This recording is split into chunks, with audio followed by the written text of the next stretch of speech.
6 months. That's how long I lasted inside the machine. Not behind a checkout counter or at a desk, but inside its guts. I thought it was a job.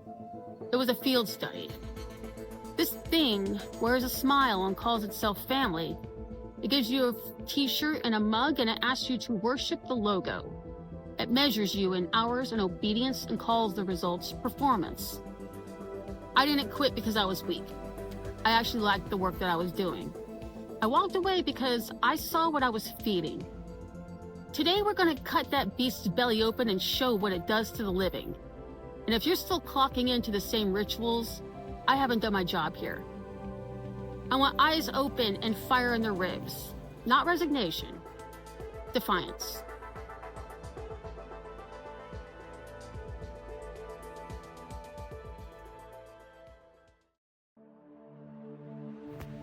Corporations learned a long time ago the human problem.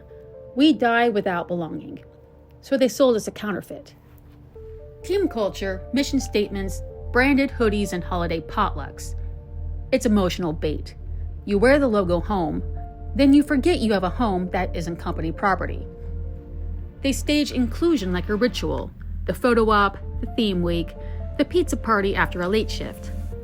Tiny rewards looped and timed to keep you showing up. It doesn't heal anything. It distracts. Real families cover kids' needs.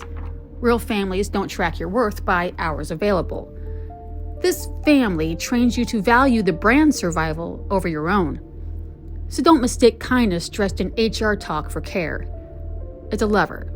It exists to pull when they need you and to disappear when they don't.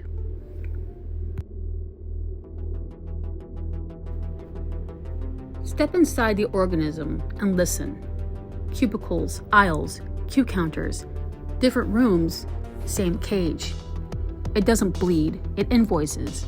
It doesn't breathe, it circulates policy. It grinds people into shifts and metrics until they fit the mold. Every forced smile, every "sure, I can do that," every extra hour is an input. And the beast thanks you by asking for more. It learned the language of care and weaponized it. How's your health turns into a wellness KPI. Flex hours become "we need you tonight." We're family becomes a leash. Promotion is not ascent, it's deeper assimilation. You trade pieces of yourself for titles, and you get quieter with each exchange. Before you know it, your vocabulary is metrics, and your sense of self is footnoted. But the hum isn't power. It's fear.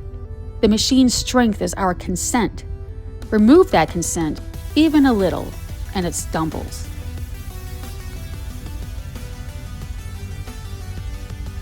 Everything that looks like a celebration is designed to soothe you into obedience. Merch, raffles, casual Fridays, small perks. These are dopamine pellets, not value. They teach you to tether your identity to a logo. When exhaustion strikes, the beast's soft answer is programs, assistance funds, mental health services. We're here for you. They acknowledge symptoms without fixing the cause because they're not trying to heal you. They're trying to keep the system running. This is manipulation, not mercy. Know the difference. It's not a single office or a store or even one single company. It's a process. Reward, the praise email, the employee of the month post. Punish, the schedule cuts, social exclusion, the passive-aggressive performance reviews. Repeat. You're trained to crave approval. You begin to judge your worth by a manager's tone until you apologize for being human. That's the chamber.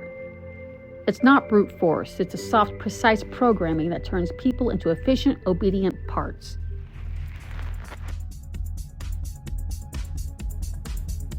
It is vital to keep your soul while you clock in. Here's some short, clear steps you can actually use, not a manifesto. Set micro boundaries. One small and viable thing per shift, like a 10-minute walk after lunch. Mute your work contacts on your phone during your break. This is your cell of oxygen. Protect that. Language hygiene. Notice corporate phrases and mark them mentally as machine talk. Replace them with one true word for yourself. whole, awake, musician, mother, whatever anchors you. Repeat it silently when they start speaking in slogans. Energy accounting. Track what the job takes versus what it gives. If the net is negative across the week, the job is a drain, not your worth. Quiet sabotage. Ethically. Save your energy. Say no to one extra task a week. Slow down on the small things. The machine hates being deprioritized. Have a tribe outside the company. Have at least one person who's not a coworker where you can vent and be human. Not every sorrow gets HR's blessing. Find human ears. Lastly, the skill buffer. Keep building an external skill. Writing, crafts, music, art. Anything that's your currency. It's an exit ramp if you want it, and dignity if you don't. These are survival tools, not theatrical exits. Use them so the job doesn't become your soul's default.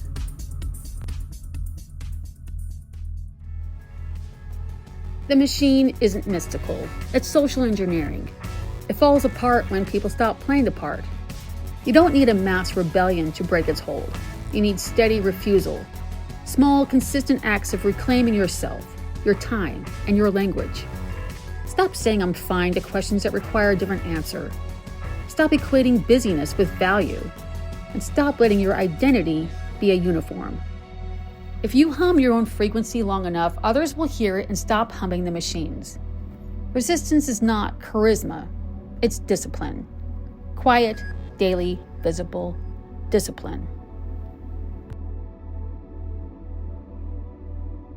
I didn't leave because the machine was too loud.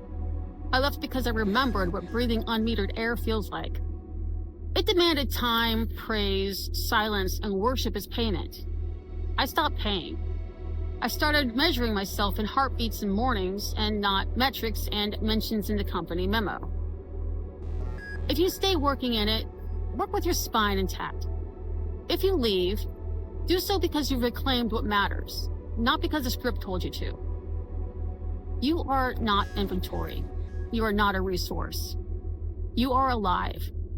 And that is one thing the machine can't take from you unless you allow it. Thank you for tuning in, Cosmic fan. I hope you learned something today. Speaking of learning, you can't pass university without learning the lessons, the same way you can't pass the universe without doing the work. Next episode, I'm going to be defending the Archons. They seem to be getting a bad rep from the NDE survivors. We'll talk about that next time. Until then, please do your best to stay as weird as possible. Bye.